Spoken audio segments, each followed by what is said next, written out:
If you don't have a good work-life balance, eventually, especially when you start to get a lot of jobs and a lot of stuff going on in your business, or you try to expand your business, then eventually you will get burnt out. I am speaking from experience. If you don't know if you've been burnt out, trust me, you haven't been burnt out yet, because you will know when you are burnt out. And once you get burnt out, it's very, very, very difficult to get back to point one. We are not going to let burnout steal our passion and creative fire. There's ways to fight against being burnt out so that we can continue to do what we love on our own terms. We can add more structure, practice self-love, pay more attention to our mindset, set boundaries, and allow ourselves to take more breaks so that we can continue to do what we love on our own terms.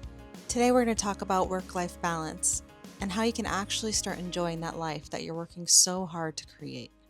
I'm Francesca, and I have been a full-time content creator for over 10 years now. For me, my moment of burnout was when I created my very first course. I was so exhausted that I had to take 2 months off. I couldn't work. I had zero motivation. I was dragging my feet to get any sponsorship collaborations done. What ended up happening was that I would fight with my husband. I got back pains, neck pains, my eyes got messed up. I didn't have any motivation to create, but even though I had no motivation to create, when I would be off of my desk, I would go and create photos and reels for my Instagram. So I was never really off. I was constantly on, even though for me, creating is really fun and it's my passion. I thought in that time, like, oh, I'm creating, it's fun, it's gonna fulfill me either way, it's not really work. False. Even though I love what I do, and as creators, we love creating, sometimes it's important to just stop completely and let your brain relax, which is something that I've learned over time. After I had that crazy burnout, I realized that in order to continue doing what I was doing and to grow in my profession and to be able to expand my business, which is something I always wanted to do, I was going to have to take a step back and rearrange some things in my business and figure out what I could do to make everything better. That was all about 5 years ago, and I think within the past 5 years, I've done a great job of balancing my work and my life and also expanding my business. I now have 2 Instagram accounts that are over 100,000 followers. I have my TikTok. I have an online course. I do consulting, and now I am trying to do YouTube and make time for it. And with all that, I still have time to do yoga, work out, go hang out with my friends, travel. This would not be possible if I was constantly on the edge of burnout. So today, I'm going to share with you 5 things that I've implemented into my life and I know can help you out to have a better work-life balance and to avoid burnout. The first thing I want to talk about is structure and organization. I can go so deep into this and I might just have to do a whole video of it on its own. But for now, I just want to talk about a couple things that help me. Having structure in your business and in your life is so, so important, especially if you are like me and have ADHD. It just really helps me stay focused, get things done, and then be able to keep everything out of my brain and like know and have faith that I have everything under control. As creators, there's so much that we're juggling at once. We are filming, we're editing, we are creative directing. There's a lot of hats that we have to wear, and the only way to be able to do all that and then on top of that have a functional business is to have everything hyper organized and structured. So for me, I like to write everything down because we cannot be creative if there's constantly things in our brain taking up space. First off, I have a journal that I take everywhere with me and I use it every single day. As soon as I get up in the morning, I write down on my journal. It's actually a bullet journal. So if you're to bullet journaling, you know what I'm talking about. But I took certain systems out of the bullet journal method that worked for me. And those for me have been writing down every single day what's on my to-do list, what I have to get done, crossing it off as I go. That's really, really helped me just stay on track throughout my day. I like to see everything visually on a piece of paper. And then at the end of the day, I can look back at it and say, oh, I did get a lot done. Because I don't know about you, but for me, sometimes I do a lot in a day and I look back on my day and I'm like, oh, I didn't even get anything done. I don't know why. that's what happens. But when I have it on a list and then it's checked off, I can look back on my list in that a day and be like, oh, I was pretty productive. Okay, great. And then I also have a running list of ideas. So every morning I wake up and I open up my Reels ideas or my carousel or YouTube post ideas and write down all my ideas. As I'm going through my day and have a random idea, I will open up my book immediately. I don't care where I am. I will open up my book and write my ideas down, because that way it's out of my brain and you never know, you could forget it. I also like to write down everything that I am planning to do. So if I have a shoot coming up, I like to plan when and where it's going to be, what time I'm going to do it, what I'm going to wear for it. Everything for the shoot is pre-planned. Even this YouTube video, I sat down at a coffee shop, I listed out what I was going to do, and I wrote down step by step how this video was going to come out, because otherwise I would be rambling forever and this would probably take me days to edit and to create. This way I can do it quicker and more efficiently and make sure that I'm giving you what you need. So in being hyper organized, I tend to go crazy. I even schedule the time that I eat and the time that I'm going to go work out and the time that I'm going to hang out with friends and the time that I want to go roller skate. Everything is scheduled, and I even sometimes schedule like flexibility in case things change. I make sure to have that flexibility, so if I need to move things around, I can, but making sure that it's written down gives me the space to do it. In order to stay consistent as a creator and not be burnt out, I've found that batch creating is so helpful, because you are creating as much as you can in like one shoot, for instance, and that can last you forever. So when I went to New York back in October, I gathered within 1 week enough content to last me about 2 months, and I'm still using some content that I shot during New York right now, and it is February. March. The way I do it is by pre-planning and organizing everything. Where am I going to shoot? What's the location? What am I going to wear? Sometimes I even break it down shot by shot. It can be kind of time consuming, but if you put the time and effort into it ahead of time, then you can really knock out a lot when you are ready to shoot. If you are out shooting, try to get the most that you can out of your shoot. It really helps me, and that goes for just like anything. And whenever I'm editing, I will edit at home, and I'll do some days where I'm just purely editing, and then other days where I'm purely creating. And having that structure of batch creating and doing kind of the same kind of thing at once really helps me get more done. As creatives, we thrive off of chaos, right? But I think in having that structure that you implement from the beginning, you allow yourself a little bit of chaos and spontaneity in that moment when you are actually creating. So everything I'm saying, take the information, try it out for yourself, and if it doesn't work, tweak it and see what could possibly work for you. For me, this has been years of me tweaking things and seeing what works for me. And we all function differently, and we all like different kinds of structure. So please just take this and try it out. If it doesn't work for you, try something else. And of course, I have to include having apps and using AI is so helpful sometimes. So I have a lot of apps that help me organize things. Of course, use AI. Even for this video, I use ChatGPT to help me structure it, because I have so many ideas in my head, I didn't even know how to structure it. When I did my video course, I did a lot of talking and educational info, and it helped me to use this app called, I believe it was Veed, that fed you the text on the screen, so you could just throw your script onto the screen or into the app, and then it would record you and place the text so you could just read it, and it didn't look like you were reading anything. It just looks like you're talking to the screen. Knowing how to use the right apps and AI to help you be more efficient is really helpful.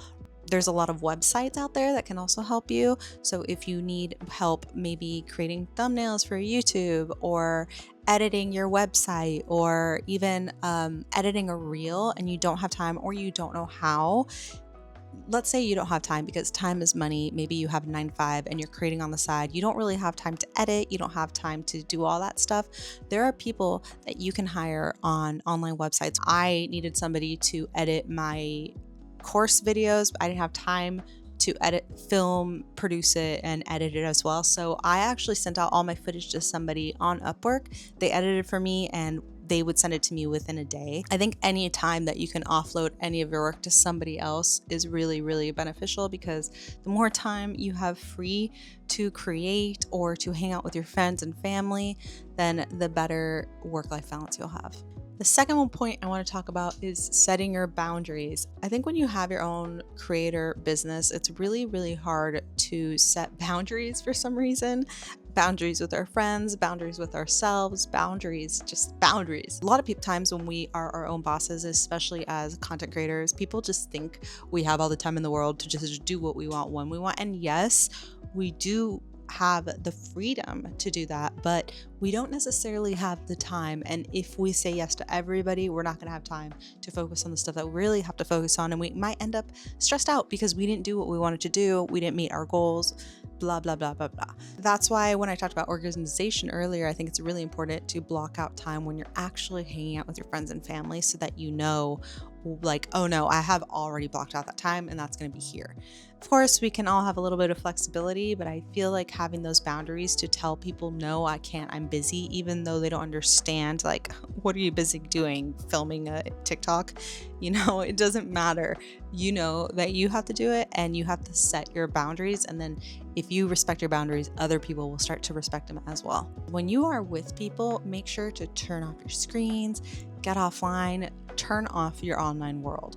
For me, whenever I'm hanging out with my friends, I try to put my phone away and I'm fully present. So I think that's another boundary that we really have to have with ourselves. One boundary that I had to learn was not mixing my work life when I'm traveling. I found that in the beginning, it was really difficult to separate traveling and being present. I just would create the whole time I was traveling. If we were out at the beach, I'd be like, take photos of me, like, get me with my drink. Every little thing that I was doing, get me with my drink, get me in my new bikini, get me jumping into the water. Obviously, I wasn't present, and I would get invited to my husband, and he would be bummed that I wasn't really present with him.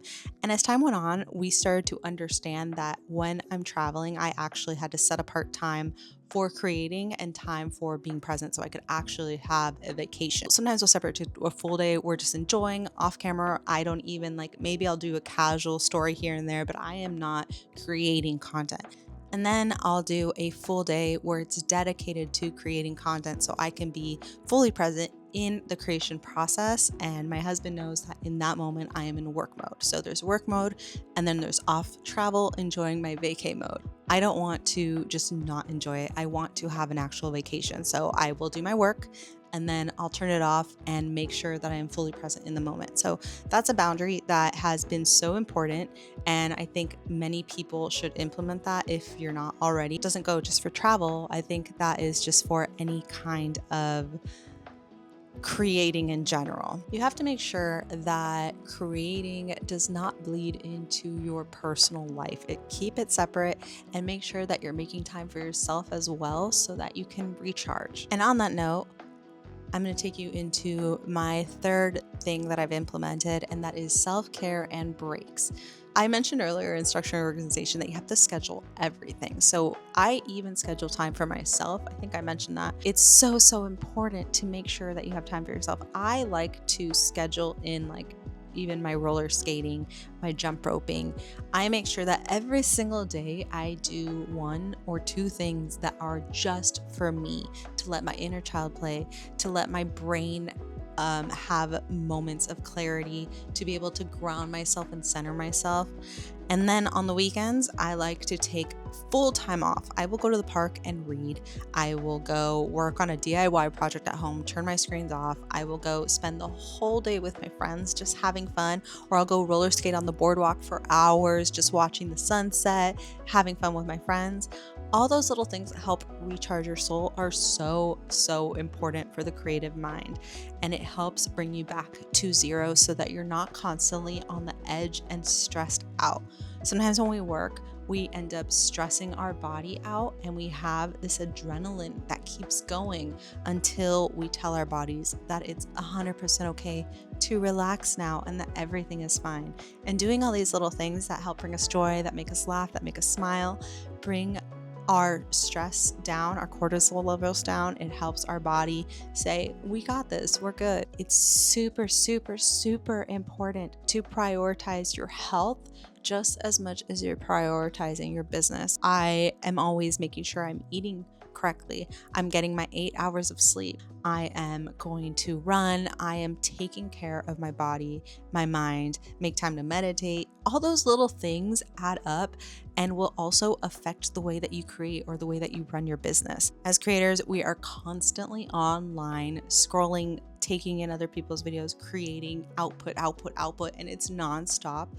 And even though we may take little breaks on the weekends or, traveling or a quick holiday, I think it's really, really, really important to give yourself a longer break, maybe twice a year, maybe 3 times a year. For me, I like to take about 2 weeks to a month every summer and every winter. January is really slow, so I like to take a little break in January. And then in the summer, I absolutely love summer. It's my favorite time of year. So I always take about 2 weeks to a month in the summer just to recharge, to settle in, to say, great job, you had a great year. And then once I get back, I feel recharged and ready to go.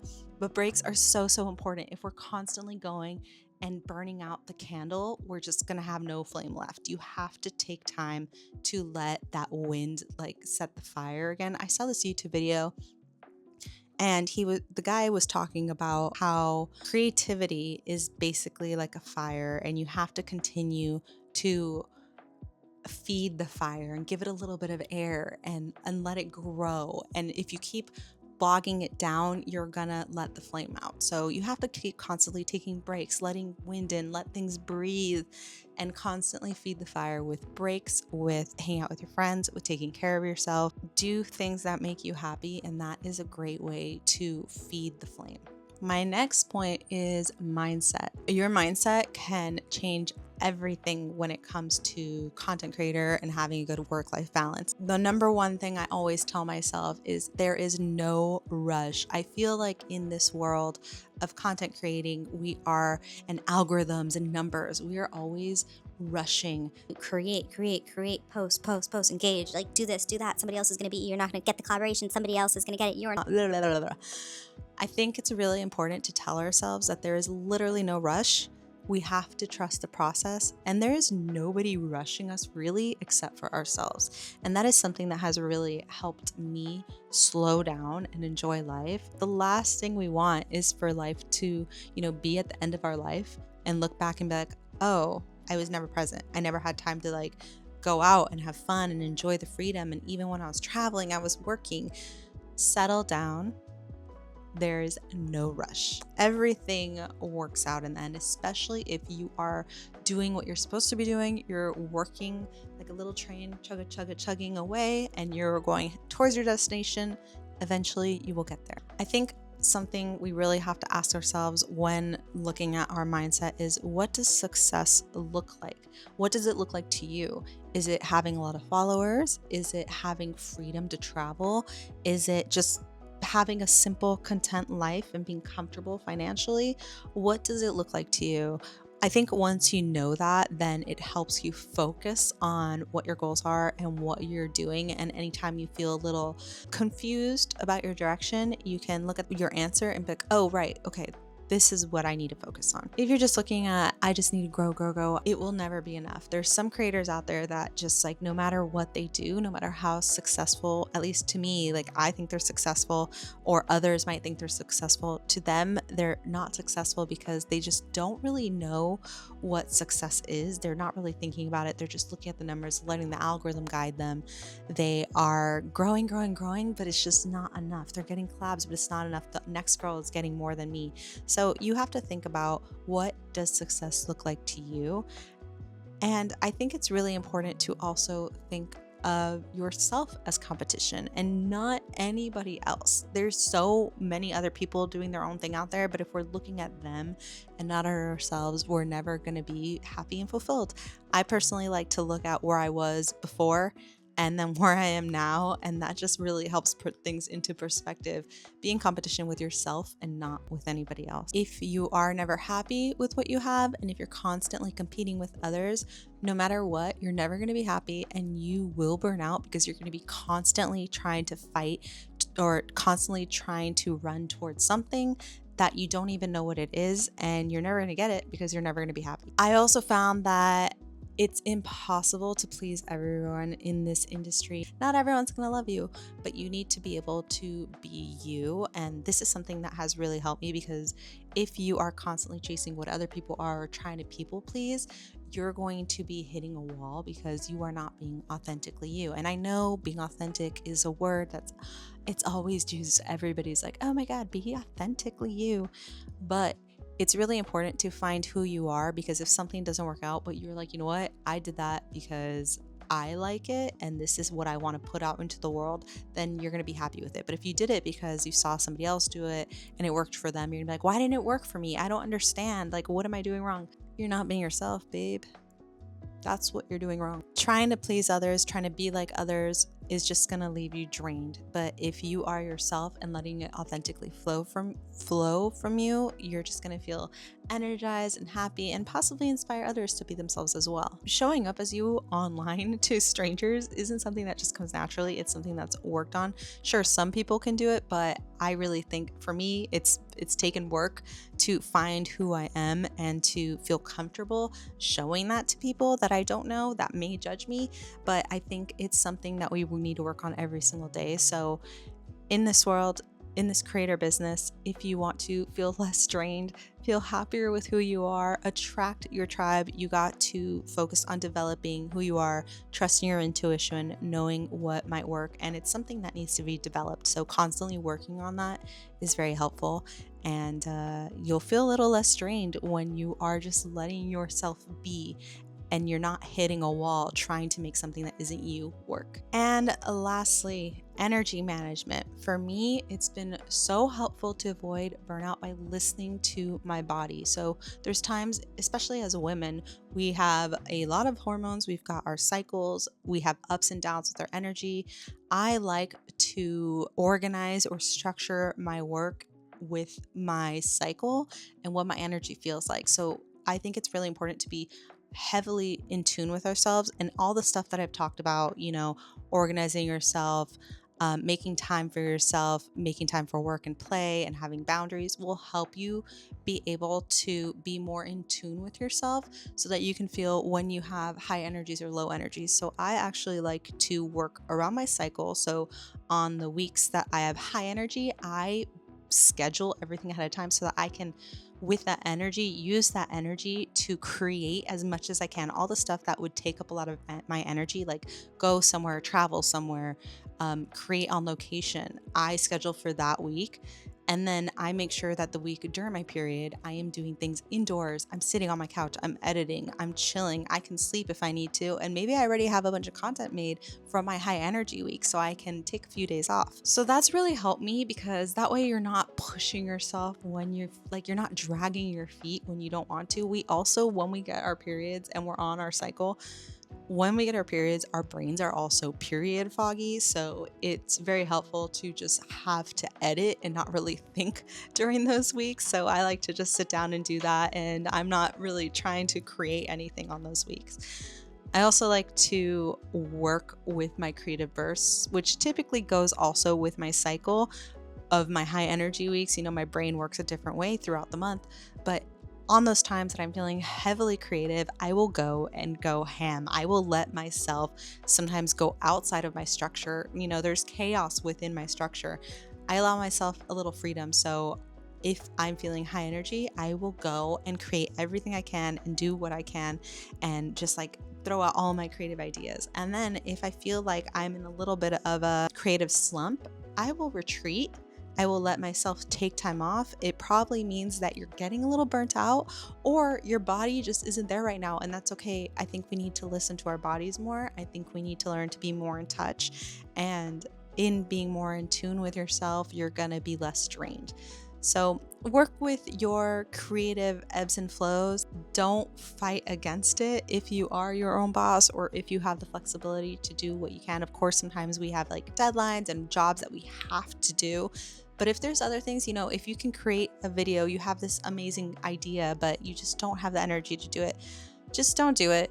You don't have to. Like I said earlier, there's no rush. You are your own boss. Listen to your body a little bit more. I think that's really, really helped me. And it's something that I pay close attention to. And I'm always looking at my calendar and scheduling things around my cycle and how my energy is. Just like when you go to the gym, maybe one day you have a lot of energy and then the next your body needs to recuperate. It's the same thing with creating. You might throw a bunch of ideas out and create a bunch of stuff, and then the next day your brain is like, that's okay. Listen to that and take the time off to recuperate.